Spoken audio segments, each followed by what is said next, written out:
So apologies because this is the second time I'm filming this video because I went to go edit this after a couple days of having sat on the filmed footage, and when I got there I realized I had accidentally wiped the memory card before placing the footage on my hard drive. So today's going really well. How's it going, everybody? I'm glad you're here, and today we're going to be jumping into episode 2 of our retrospective of the book 1001 Movies You Must See Before You Die. If you're unaware of what this series is, essentially I'm going through every film that's ever been in the catalog of the book series 1001 Movies You Must See Before You Die, and semi-mini reviewing each one of them, telling you which ones are worth seeing, telling you which ones you can skip, telling you which ones you should watch instead of those ones that came out in the same year, which ones I would have included in my version, which ones I would have taken out. We're talking about everything, and we're going year by year, and today we're going to be talking about the year 1920. This year is going to be a little bit shorter because there's only 3 films to talk about. This video is going to be a little bit shorter than some of the other films in this series. The more and more we go along, the more movies per year there'll be. But in 1920, there were only 3 films. So we're going to jump right into it. The 3 films we're going to be talking about today are Within Our Gates, Way Down East, and The Cabinet of Dr. Caligari. The first film we're going to talk about is Within Our Gates, which follows an educated black woman who is left by her fiancé, who then dedicates her life to refurbishing and improving a school for uneducated black children. And that sounds like a wonderful, wonderful story. And the reason this film is so important is because it's the oldest and first known film ever to be directed by an African-American, Oscar Micheaux. And this film was actually restored from one single surviving print that was found in Spain, I believe. And the dialect of the language that's spoken in this film is so rare that a lot of times when the preservationists were preserving the film for this movie, they kind of had to make up what characters were saying and just kind of guess.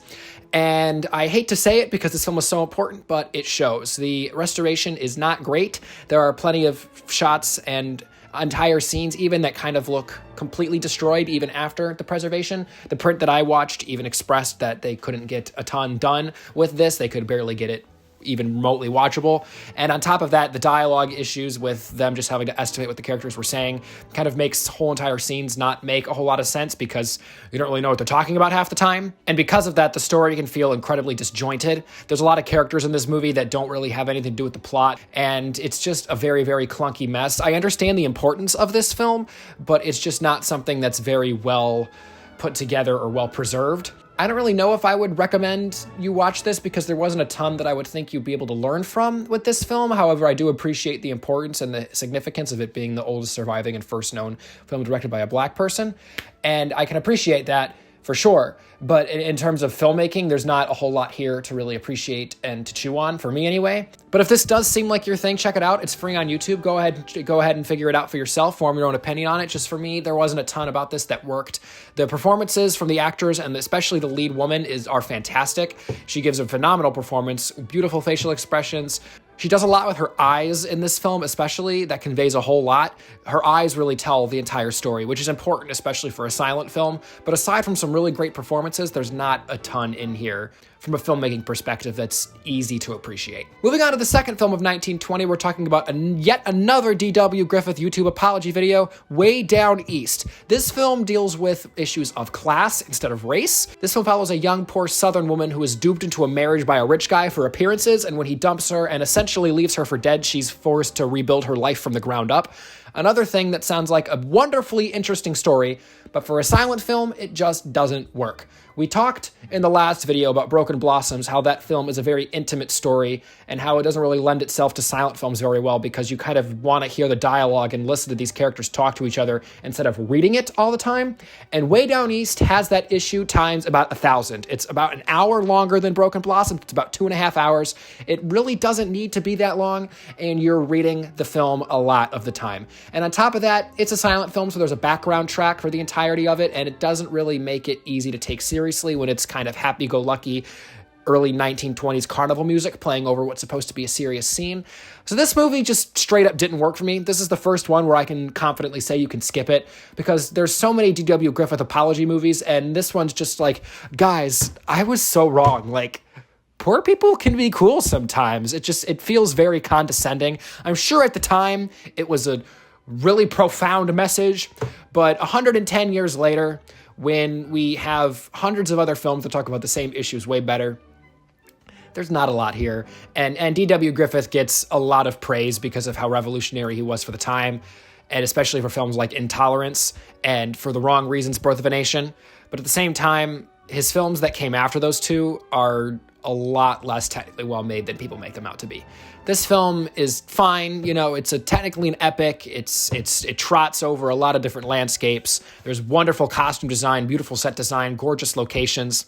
But in terms of story, doesn't work well for a silent film. I would love to see something like this remade in present day, maybe tweak it a little bit to make it a little less problematic, and I think this could be a story that would be beautifully told today with modern technology and better actors and actual dialogue, and maybe a musical score to complement the emotional scenes.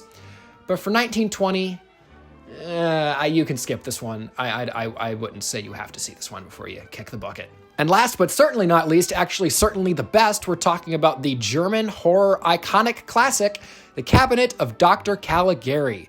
This film is incredible, especially for 1920. This has some of the best set and location design I've ever seen in a movie. The imagery is haunting and beautiful. It really gives you a sense of unease and suspense, and it really centers you in this story. If you don't know what the film's about, it essentially follows a mad scientist who has a Frankenstein's monster, but it's a person that he controls with his powers of sorts that he has kill people so that he doesn't have to do it for him in this very pseudo-dystopian, weird geometrically placed city in Germany in the 1920s. And like I said, the production design is immaculate in this film. It's a big reason why this film is as unnerving as it is. In addition to the musical score, I even hesitate to call it a musical score because it's really just a bunch of series of sounds that occasionally have a rhythm.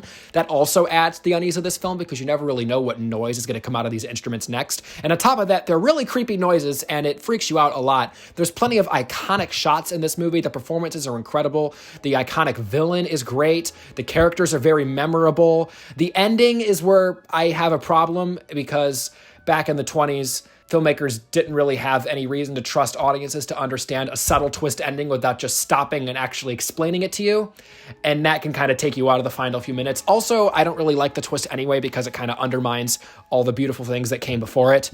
But it doesn't really ruin the whole film, obviously. It's very unsettling. It's very unnerving. It's very short. It's only like 75 minutes. It's paced wonderfully. It flies by. It's told in 6 chapters and an epilogue, if I'm remembering correctly. And that's an easy way to keep track of how much long you've got left. Again, this is another film because of how old it is. It's free on YouTube. Give it a watch. You won't regret it.